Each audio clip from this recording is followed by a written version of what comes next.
The examples that we give in few-shot prompts don't have to just be an input and an output.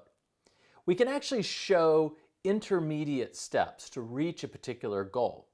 Now, one of the reasons why this is really interesting is that when we begin showing the intermediate steps, the large language model can learn how to apply a series of intermediate steps in order to reach the goal. So we can start getting more interesting output than just here's an input and here's the output, or here's a situation and here's the action. We can start looking at, if this situation occurs, what might be the next action, and then the action after that, and the action after that, until we reach some state that is important to us, like we are no longer at risk of running into the car in front of us. And so if we tailor our examples correctly, we can actually have the large language model do sort of the intermediate breakdown of the problem into a series of steps. Or we can have it decide how it might go and tackle the problem. Now, let's look at an example of this. We're going to take our car example from before, and now we're going to enrich it a bit. So we've now got actually two essentially situational examples. We start off with one, and it's the same one from before. The situation is I'm traveling 60 miles per hour, and I see the brake lights on the car in front of me come on. And then we say, think. I need to slow the car down before I hit the car in front of me. Action. Press foot on brake.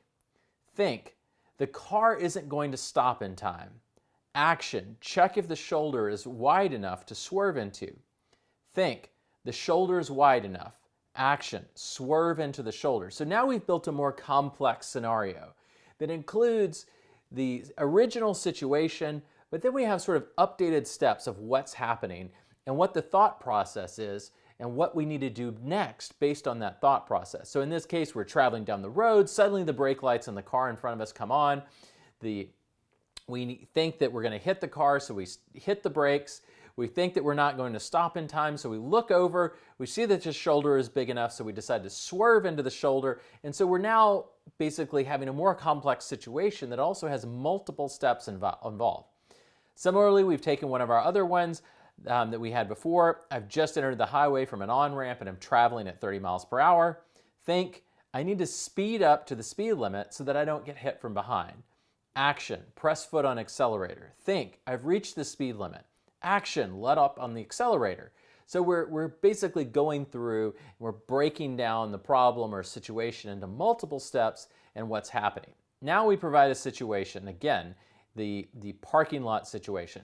I'm backing out of a parking spot and I see the reverse lights illuminate on the car behind me. Action.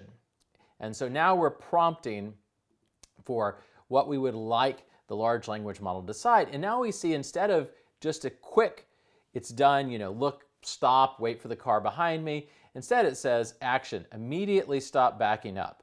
So we see immediately stop backing up, and then it thinks, I need to check my surroundings to make sure it's safe to continue backing up.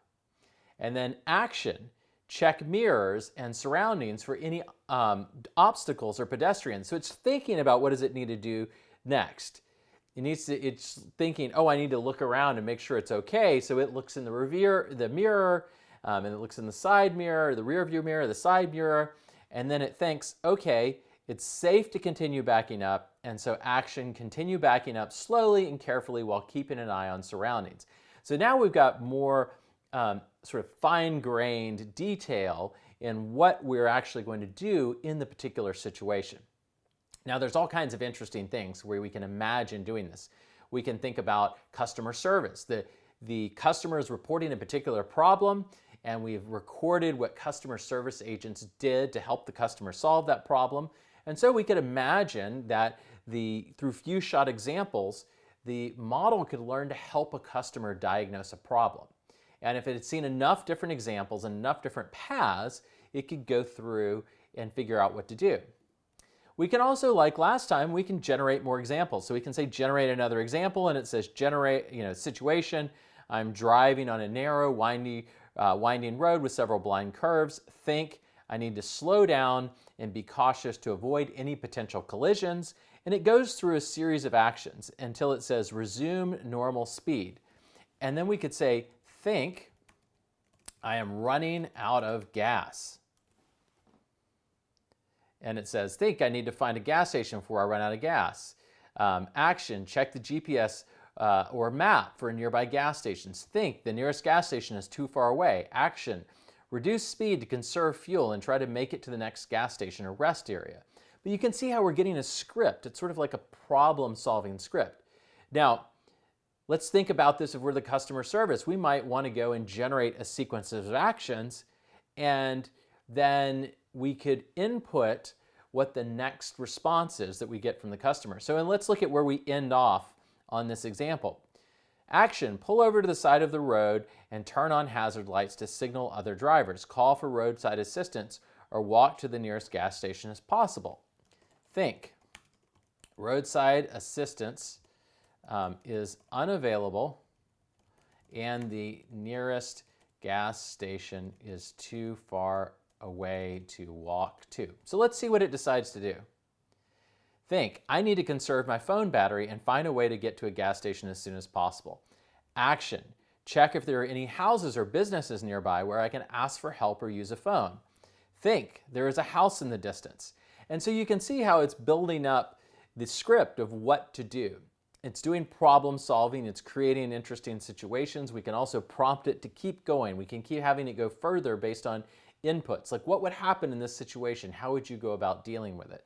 We also see that the input is fairly constrained in what it's giving us. It's still following our pattern. Now this is a key thing to go back and think about is the intuition behind this. This works partly because this tool knows how to predict what's next given a pattern. It's learning from language, given this pattern, this is what I do next.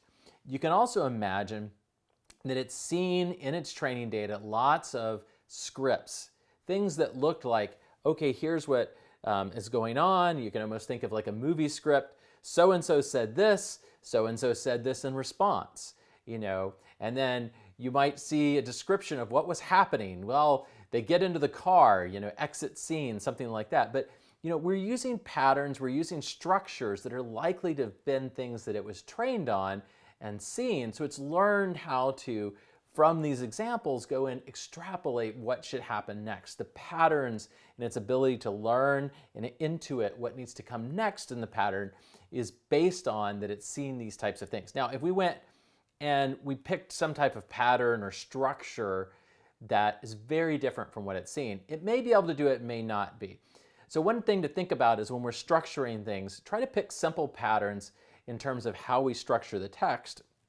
They're going to be something that it's likely seen, you know, something similar to in the training data. So this idea of a prefix with then some situation, you know, an action, you know, think about trying to pick a format like that, that looks like something it's seen. Notice another thing, we're keeping each example, although it's wrapping around here, these things are actually each one line. So it gets much harder to follow the pattern if we say like action colon, and then we have a whole bunch of stuff on multiple lines. It becomes harder to see the pattern because not every line starts with one of these prefixes. So you have to think through the structuring and the formatting of these things, but at the base of it all, we're trying to give it some pattern that it can quickly and easily pick up on in order to understand how to solve the problem. We can provide the intermediate steps like we're seeing here, but we don't necessarily have to give it the logic for how to decide the next step. In fact, if we think about this, when we say roadside assistance is unavailable and the nearest gas station is too far away to walk to, if I had to describe the rules of how to do that and this whole situation that we're going through, if I had to really write a prompt that had all the different rules, in this situation do this, in this situation do that, you can imagine it would take up a lot of space and it might be really hard to do. Probably is going to have limited flexibility. So one of the powerful things about these few shot examples is we can tap into the large language model's reasoning, or whatever we want to call it, its computational abilities, to go and figure out what's next and come up with the next item in the pattern.